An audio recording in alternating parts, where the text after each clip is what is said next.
Good afternoon, lovely tubers. White Mexican back again with another Market Watch Investments video for you guys today. I had a dream last night, a dream about cardboard. I was in a Blockbuster. I know, hard to believe, Blockbusters, remember those? And for some reason, in their showcase, they were selling boxes of sealed Tournament Pack 1 booster boxes. And they were like about 400 bones a box, and I was trying to like factor the math. Okay, like what are like the ultras and supers in this set that are like super expensive, and everyone knows that set is extremely ancient, by the way. And they also had a couple special edition Rise of Destiny boxes, and I know like Dark Magician Girl has an ultra rare promo in that's worth a couple bones. And if you guys didn't know, the special editions for Rise of Destiny, they were all first edition packs. They were not unlimited. All the packs are first edition, and all of the special edition boxes for Rise of Destiny, an extremely old Gen 1 set. So anyway, crazy cardboard dreams last night for the White Mexican. And with that being said, let's go ahead and talk about Soul Absorbing Bone Tower. I really wish that Konami would make a hollow foil version of this card. This card's artwork is just unbelievably amazing in every way. And there's really nothing of merit to really take note of besides really the OG rares, Dawning Out of Ancient Sanctuary, another insanely ancient Sanctuary set, Gen 1, nostalgic, very, very great. Has Goblin Attack Force here, and has a Soul Absorbing Eating Tower craziness going on here. There is a loop with this card. It's like an OTK. It's relatively kind of difficult to pull off, in my personal opinion. It's not very consistent at all, but it's out there, and it's basically a deck out OTK thing, so it's kind of neat.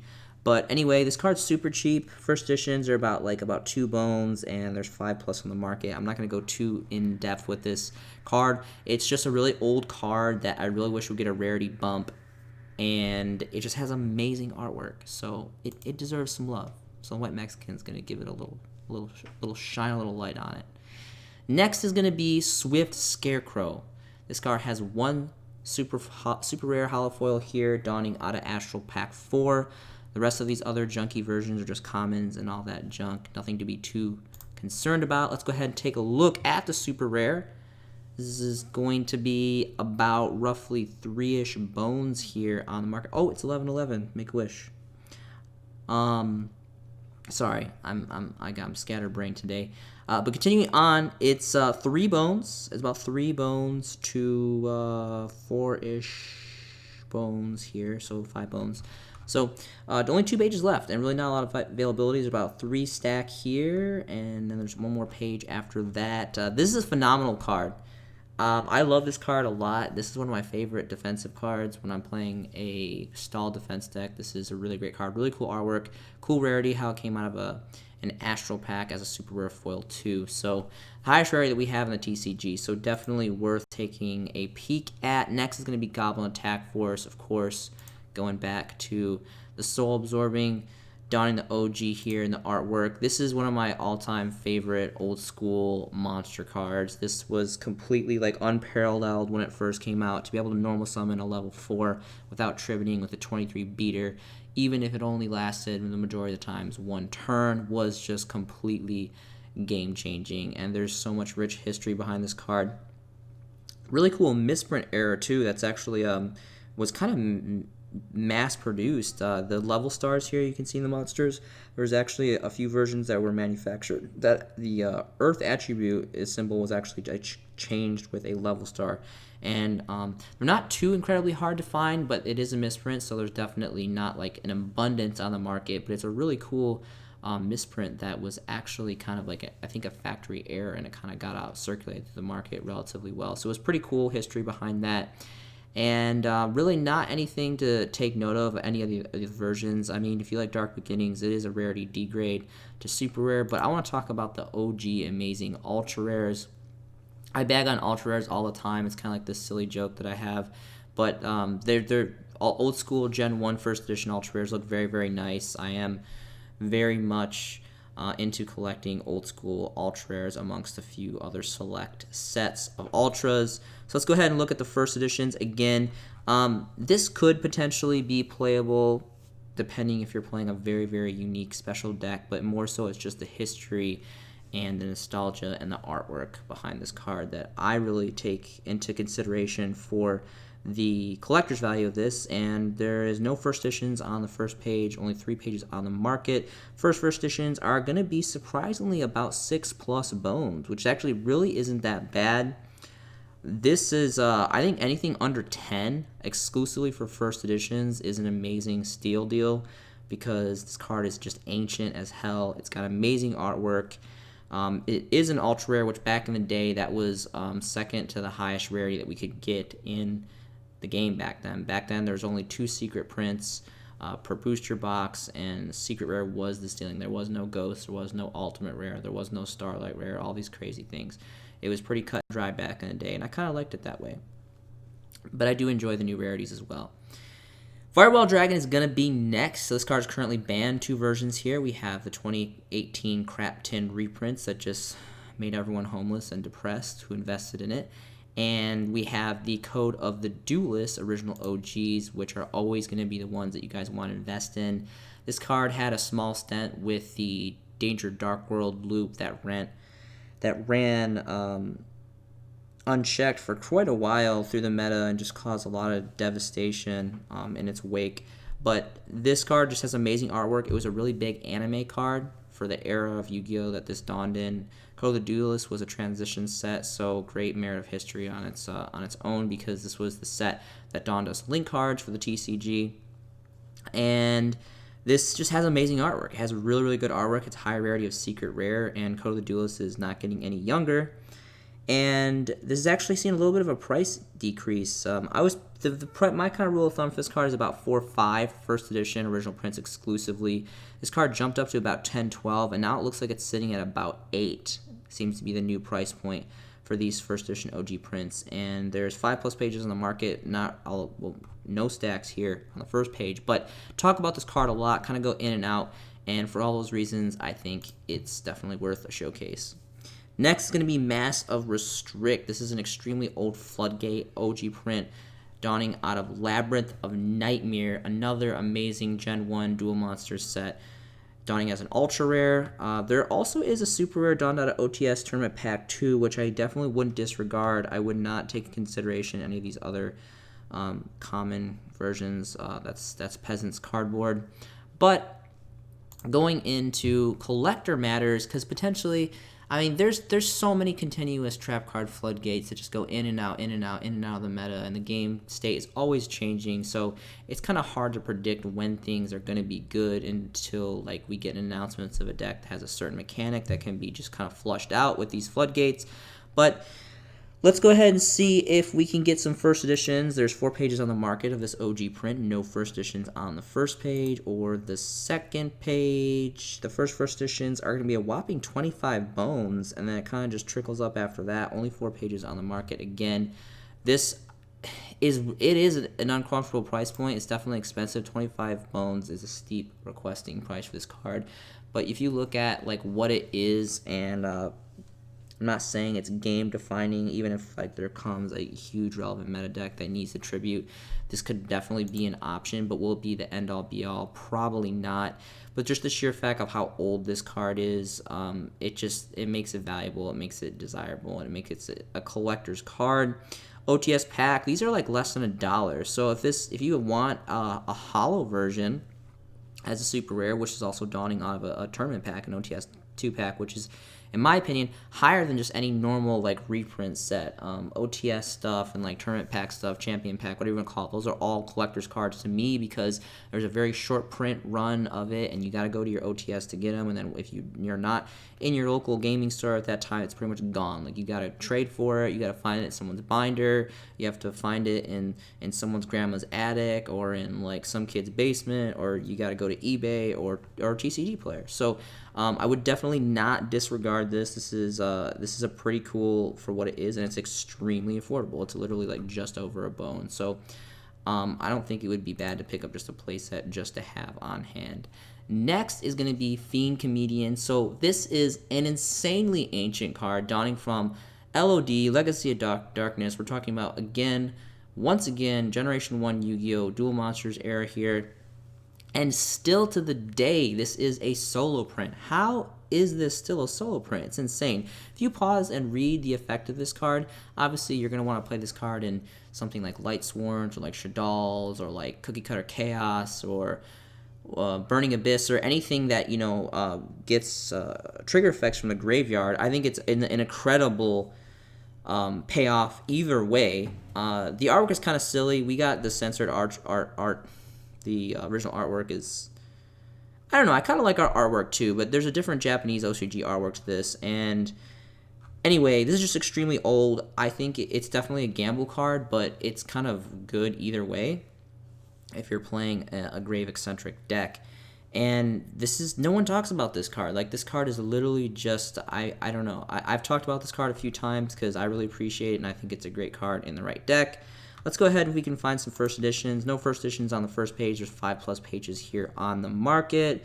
Our first editions are going to dawn off the second page for like barely a bone, if that, if you factor in shipping. There's a 3-stack here from T1G, and there is a couple other single stacks here. So this card's incredibly cheap, so the hard thing about this card is finding stacks to save you on shipping. But this is a card that's definitely noteworthy, so I wanted to showcase it for you guys. Next is going to be Grave of the Super Ancient Organism. This is an old school ultimate rare dawning from Raging Battle. You can pause the video, read its effect. Just another plethora of floodgates that's available to the players here in this game of the Yu-Gi-Ohs, and it's just an old school ultimate rare, and the artwork is really cool. Kind of a crap photo. You can't really see the artwork very well, but I'm pretty sure that I have a few of these, or at least one of these first edition ultimates, and it's still relatively cheap. I mean, unlimiteds are useless, and you can just throw those in the trash, but if you want to be a real cardboard player and get a first edition, you're gonna pay about 6 bones, which I think is really 6-7 bones, which I think is fair for seeing how old Raging Battle is, and this is still very much an ultimate rare and being first edition print. So completely up to you guys on that. Next, I don't normally review really new cards, but the next 2 cards here, Grave Digger's Trap Hole and Titan Cider. That's how you want to pronounce it. Really cool artwork. Both secret rares dawning out of Eternity Code. If I'm not mistaken, I believe that was the last core booster set that we got here in the TCG. This card is really cool. I really like this card a lot. It's kind of expensive for what it is. It's like about 15 bones. I mean, I kind of get it. It's a secret rare. It's the newest set and all that. But I definitely wouldn't pay this much for it. But I think it's got really great artwork. It's cool that it's a secret rare. And is this thing, if I'm not mistaken, isn't this like little like tombstone snake like a rip from the Shallow Grave? Remember the Shallow Grave from, it's a rare magic card from Pharaoh's Servant. Maybe I'm just, the white Mexican's losing his mind. But anyway, for all those reasons, I think this is a really cool card, just a little overpriced right now. Kind of same with Titan Cider. Really cool artwork and a really interesting spin on its mechanic and effect. This is obviously significantly cheaper, and it's still, I don't know, like I still feel like this should be like a $2-3 card. I mean, it's good, but it's not like super good. It's kind of situational good, but then it's like recyclable, kind of like reminds me of like Lost Wind or Breakthrough Skill. So those are kind of the reasons why I like this card. Next is going to be another old school common, original prints dawning from Pharaonic Guardian. Only 2 prints here, Dark Revs and OG Pharaonic Guardian. PGD is what we're talking about here, ladies and gentlemen. This is a really great card. It's slower because it's a normal trap card and you got to set it and you got to pitch, but potentially if you're playing something again like Light Sworns, like Burning Abyss, or Shadal's, or there's so many decks out there that are graveyard eccentric, this may not be a neg. This could potentially be a plus. And I think this is completely just like blowout. It essentially kind of skips your opponent's turn. And it's got pretty cool artwork. It's got that old school kind of like crappy paint job effect to it from like the Gen 1 cards. First editions here, there's a 1-sec. Again, this card is just really unknown and extremely cheap and just like kind of a long begotten old for commons, so there's really not a lot of fat stacks. There are first edition prints available here, 5+ pages. The only issue is because this card is so cheap, you have to find fat stacks to save on shipping by buying in bulk. So next is going to be the Dark Factory cards. I forgot what this one does. I think it does something about with vanilla monsters or something, but more specifically, I wanted to talk about Dark Factory of more production. Dark Factory of, yes, more production. I said it right the first time. Anyway, so it's getting a rarity change, potentially, maybe, hopefully, we'll see, in this year's Megatins, and the original print was a rare that dawned out of Savage Strike. There was a reprint out of the latest Structure deck. This card's amazing. I like running this as a single copy in my Shaddolls. I'm going to click on it really quick because if you guys aren't familiar, I don't know if a lot of people aren't familiar, it's kind of just one of those obscure, really good rare cards, though. Like, I definitely think this is good enough to be a secret rare. Like, this card, used right, it's a continuous trap card, once per turn card, so you know you can use it on your opponent's turn, and it's got cool artwork. It's got cool, like, silly artwork, and it's just really good. Again, this is just kind of a tech choice. I use a 1-stack in my Shaddolls, and it works out very well. This is incredibly cheap, several on the market, because Savage Strike is, you know, a relatively new set. You know, it's only about a year old. Really interesting to see what the 2020 is going to reproduce this card as. Hopefully it's like something super cool. Like, I would love a Prismatic Secret Rare. That's kind of wishful thinking, seeing how it was just a measly rare in its original print. But who knows? Konami's been kind of unpredictable of late with their reprint stuff, so we'll see. I have several copies of this original version because I didn't even know it got reprinted as a common in the Structure deck. And who would have thought that they would have chose this card to be a reprint for the 2020 Megatins, but I mean, they did, so that's kind of cool. It's kind of interesting. Hopefully they give it at least some kind of hollow foiling rarity update. Next is going to be Change of Heart. This card has been banned forever. This is a super great nostalgic Magic card. I want to talk more specifically about the Metal Raiders first editions as well as the Legendary Collection 3 Yugi's World. I wouldn't really pay much to, I mean, the Dark Beginning, there are some people that like Dark Beginning and Dark Rev stuff. I personally am not a collector of Dark Beginning and Dark Rev stuff. I think a lot of it is low rarity for high dollar, but I mean, they are really old, and they're definitely collector sets. There is a collector's market out there, so if that's for you, you know, player's preference. Let's go ahead and take a look at the OG Ultra Rares first. Another thing I was going to say, too, just because of how old the Gen 1 2002 starter decks are, we're talking about Kaiba, Joey, Yugi, and Pegasus, maybe investing into some first edition original Magic cards stamped like OG era commons, maybe even a good investment because they are still running very, very cheap. I'm going to get into that in a minute. 4 pages on the market here. Again, unlimiteds are not really worth anything. They're just, you know, a couple bones here and there. They start to quickly increase rapidly when you get to more specifically the near mint condition ones. But first edition is where it's at. 106 bones is the starting market price for this card, and you can see it just trickles quickly up to about 200 bones. Not a lot of availability on the market for this card. Amazing artwork, just a completely amazing card in general. I'm a huge fan that anything has the potential to come off the Forbidden and limited/ban list. It's just a matter of fact if it gets errated or not. So that's some white Mexican theory for you guys. Of course, we have the secret rare reprint dawning out of the infamous Legendary Collections 3 Yugi's World. This, as well as Legendary Collections 4, were my all-time favorite reprint sets. Some just amazing cards and amazing rarities, this being among them. Deep, amazing secret rare foilings on this card. First editions are starting off about 12 bones, which is actually surprisingly like a relatively good price. I've been wanting to get picking up first edition versions of this, but it's just been so expensive. It's been like, and its prices fluctuated a lot. 12 bones for this is definitely an uncomfortable price point because I can definitely see this. Well, actually, I don't see this going down. It sounds crazy, but I think anything under 20 bones is a really good price for this because this is just one of the all-time like best ban cards, one of the best banned Magic cards. It's been banned for literally so long. Like this card has been on the list longer than Regeki. Like Regeki came off the list before this. This is one of the ones where you have to have a lot of faith that anything can be lifted off the ban list when it comes to this. Like, this is going to come off the list probably roughly around the time that, like, Pot of Greed comes to one off the list. So we'll see what happens with that. But 12 bones, it's kind of like up to the player preference if you guys want to spend that. I definitely see it increasing to about 20 plus over time. I don't know exactly how long that's going to take, but that's always an option for you guys. Of course, like I said before, there is 4 different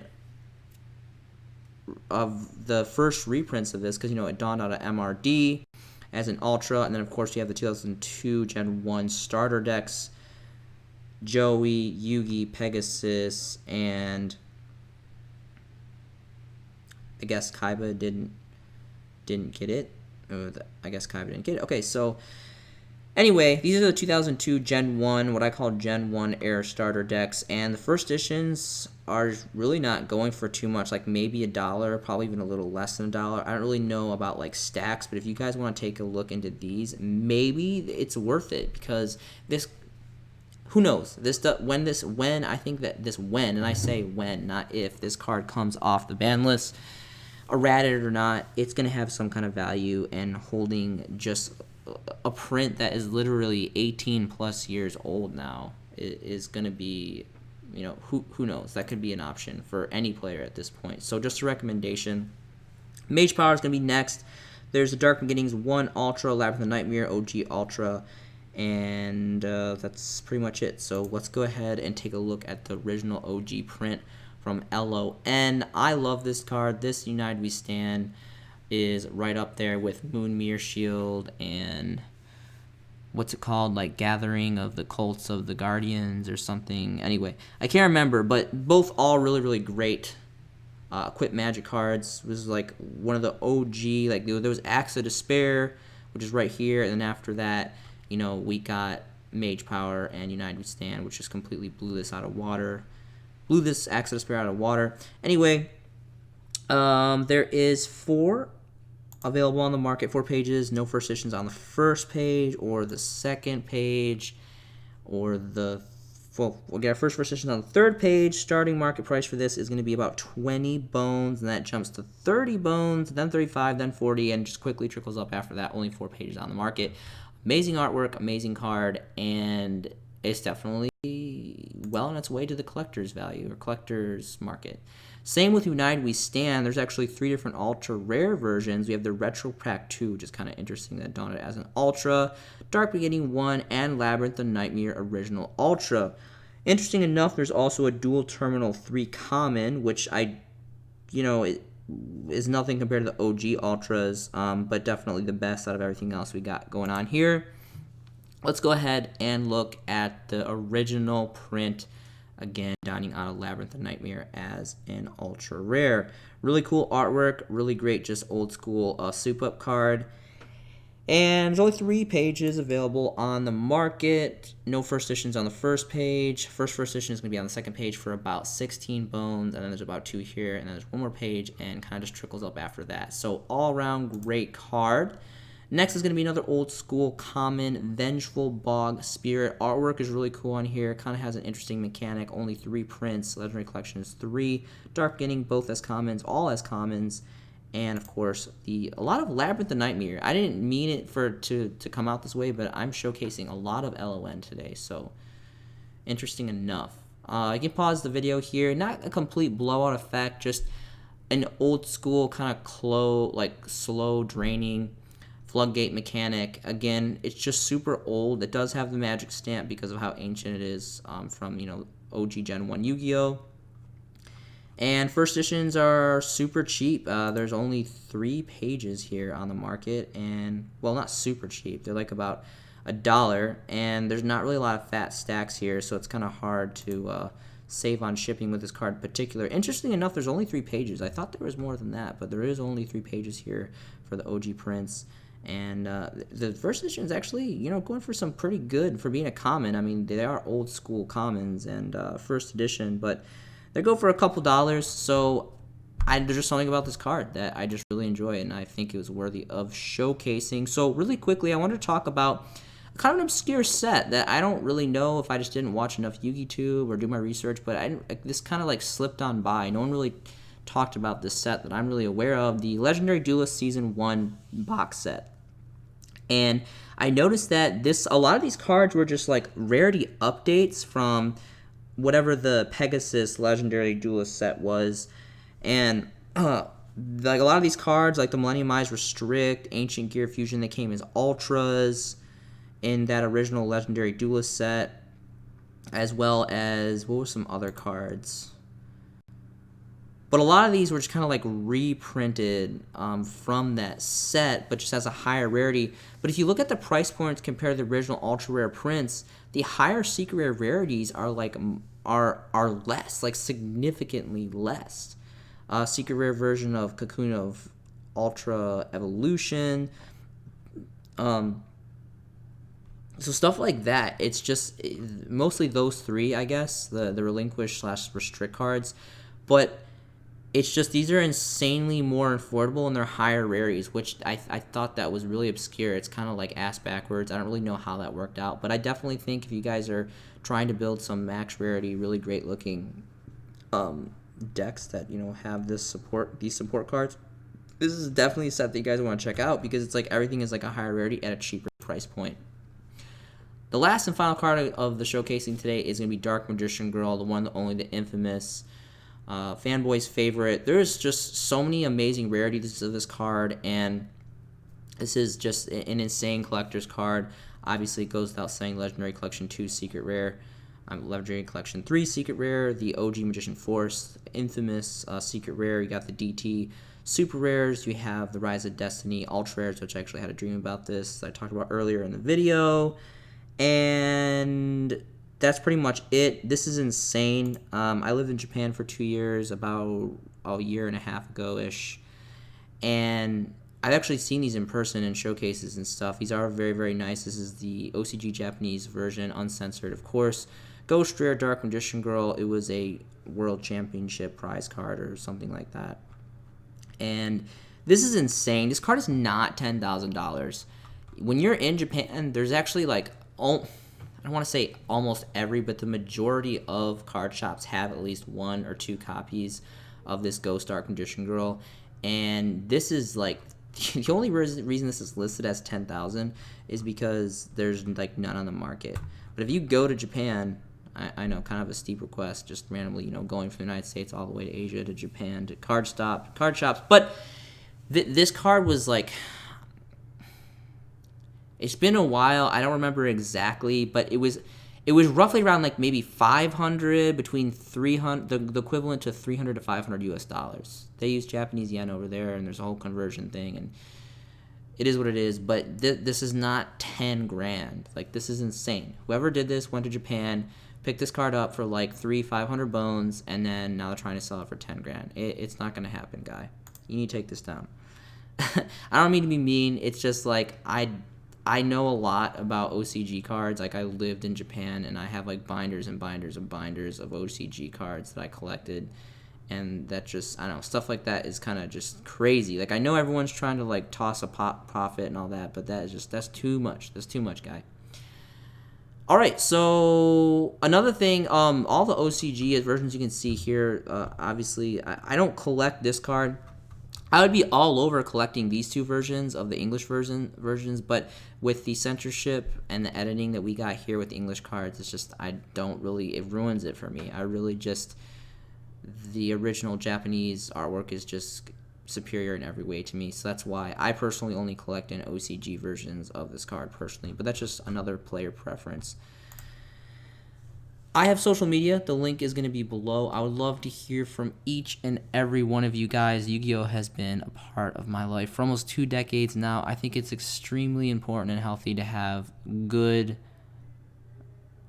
hobbies and interests in your life that diversify you, and there is a lot of diversity that goes to this game. There's a lot you can do with this game.